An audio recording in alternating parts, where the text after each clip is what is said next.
And joining us right now on the program, a great pleasure to welcome with us today a woman who's really written, I think it's going to be a very helpful book. It's kind of a part of a series she's done on health, and this one is called "Tell Me What to Eat If I Have Inflammatory Bowel Disease: Nutritional Guidelines for Crohn's Disease and Colitis." And we're joined today by Kimberly Tessmer from Ohio today. Kim, thanks for being with us. How are you? Thank you. Thanks for having me, Doug. When we had a chance to get the folks at Newman, who provide a lot of our guests for us today, I wanted to have you on because I think this particular malady seems to be, I don't know if it's on the increase, but you hear a lot of people that are going through maybe not necessarily IBD, but similar digestive problems. It seems to be on the upswing. Is that true? It does seem like that, but I think between IBD and IBS and celiac disease and some of the other intestinal digestive problems, they're learning more and more, so they're able to more easily diagnose folks, and so I think that kind of adds to the increasing numbers. You've written other books on what to eat if you have. I know you had celiac. You just mentioned that. I guess that's pretty much people that can't process wheat products. Is that right? That can't process gluten. Gluten, right? Wheat, yeah, which wheat is definitely a part of. But yeah, I've done one on celiac disease and on for women trying to conceive as well. Well, I've had a family member who's kind of gone through this, and I know it's not pleasant. It kind of depends on the severity of it, but no matter what level you have to watch what you eat, and it can be kind of not only painful, but tough to deal with as far as what you eat, isn't it? Oh, for sure. And it really depends. It's both with Crohn's disease and ulcerative colitis. It really depends, like you said, on the severity of the disease and on what type of foods may trigger flare-ups for you. It's very individualized. Some people can eat certain foods where other people can't. So, there are some kind of common trigger foods that helps if people avoid them, and that might include things like spicy foods and dairy foods, some high fiber foods, some like really high fat foods. But again, to be specific, it's really an individualized, really individualized type thing as to what bothers you or what triggers your flare-ups.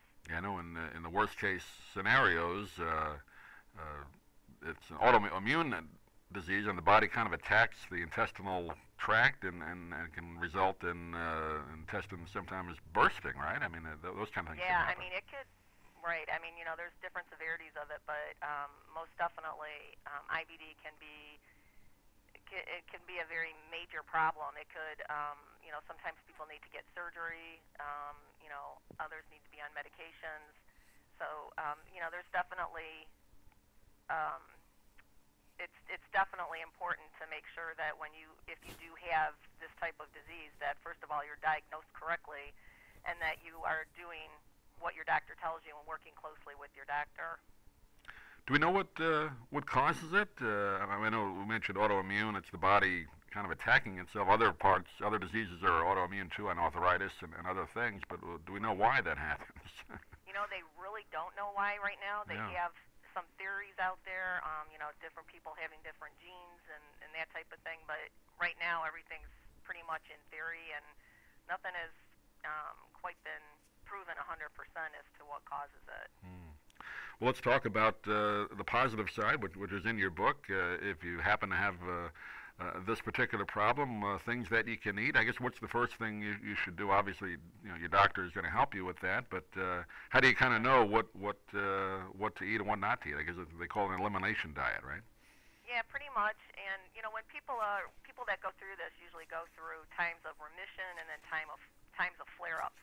So there's times when they're feeling pretty good, and at those times most people can pretty much eat what they want, but you really need to make sure that you're following a good, healthy, nutritional program.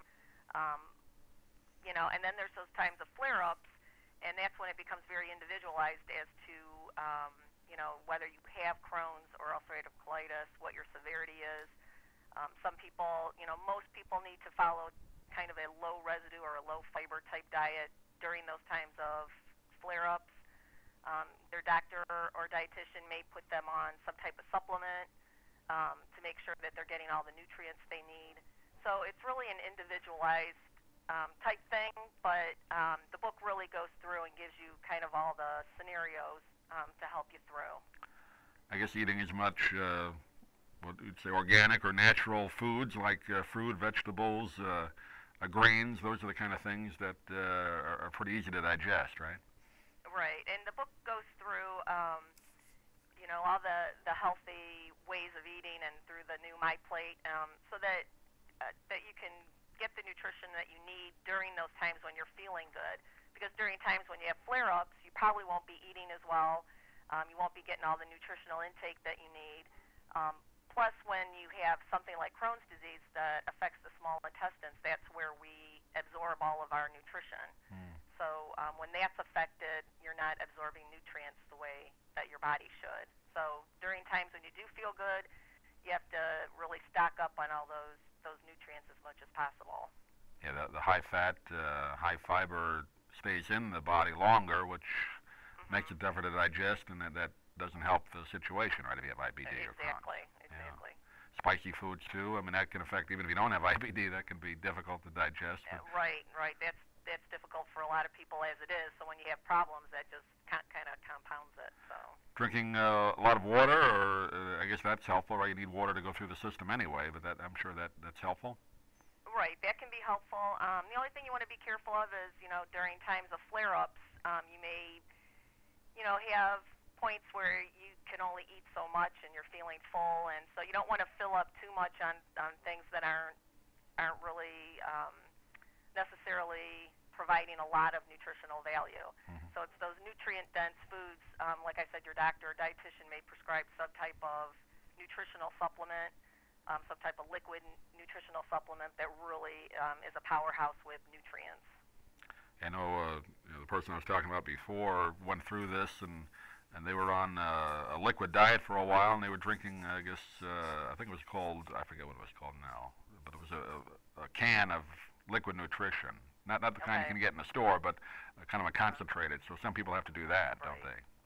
Right. Yeah. You recommend? It's important to work closely with your doctor so that that you can be prescribed all the things that you need. Yeah. You also recommend eating maybe 5, 6 smaller meals a day rather than the traditional 3 or even 2, right? I mean, that's better for you. Most definitely, because it's an easier way to get more nutritional foods in.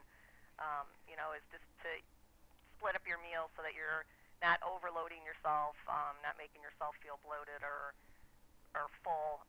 So but it takes a lot of pre-planning too. So you want to make sure that you pre-plan and make sure that you're getting all good nutritional foods for those 5 or 6 small meals. You also talk a little bit in the book other treatments other than just the diet. I guess holistic treatments.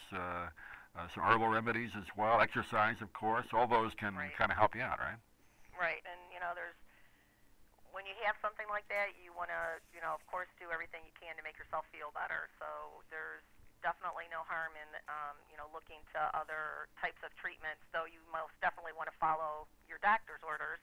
But in addition to that, there are some other holistic treatments that you can look into, and the book does go into those. Having written this book and the other books on primarily diet for certain situations you're going through, I mean, are people eating better, do you think, or is it just all the kind of preservatives and crummy food people eat that are causing a lot of this? Have you found that in your research, or what do you think? I think people are starting to become more aware of what they're eating. I don't know how high that percentage is compared to years ago, but it seems to me, just from a dietitian's perspective and how my books are selling and that type of thing, it makes you realize that people are definitely more interested in eating healthier and taking care of themselves. It seems when you at least go to the supermarkets or even television ads or ads in magazines, they're putting more dietary information, at least on the product boxes. Whether people pay attention, I guess, is another thing. But I guess people are more aware, right? So that's a good thing. I think so. And I know our largest grocery store chain up here in northeastern Ohio has been employing dietitians, and they have dietitians right in the store and quite a few dietitians on staff, and they're there to help, and so it's a good thing. I think that people are becoming more aware, and that's going to be helpful for everybody, whether you have some type of condition or not. Well, I think this book will definitely help a lot of folks. It's called Tell Me What to Eat If I Have Inflammatory Bowel Disease, Nutritional Guidelines for Crohn's Disease and Colitis. Includes the latest research, and also in the back you have some recipes as well. Did you put these recipes together, Kim, or were you part of that? I didn't myself, but they're actually recipes that I have received from other dietitians that specialize in the area. So they're just some recipes to kind of help you get started and give you some ideas and going in the right direction. Yeah, I think that's great, because people think if they have something like this, well, I'm going to eat a lot of bland food, but just looking through some of your recipes there, that's not the case. So that's good. Good news. Right. It gives them, lets them know that they can eat good foods and foods that taste good. Well, Kim, give out a website people can get hold of the book, or send you a message if they like. You have one? Sure. They can go to www.nutrifocus, NUTRIFOCUS, and it's .net. Great. They can get the book there. I guess all the book sites have it as well, and it's you can go on Amazon or Great. And it's a paperback. You can kind of keep it as a guide as well. It's that type of book people are going to want to keep in their house for a while. Right. So that's good. Yeah. Kim Tessmer, thanks for joining us today. I look forward to perhaps talking to you when your next book comes out. I'm sure you'll have another one in the works soon, right? Hopefully. I'm hoping for that, yes. Great. Thanks for being with us today. Okay, thanks so much, Doug.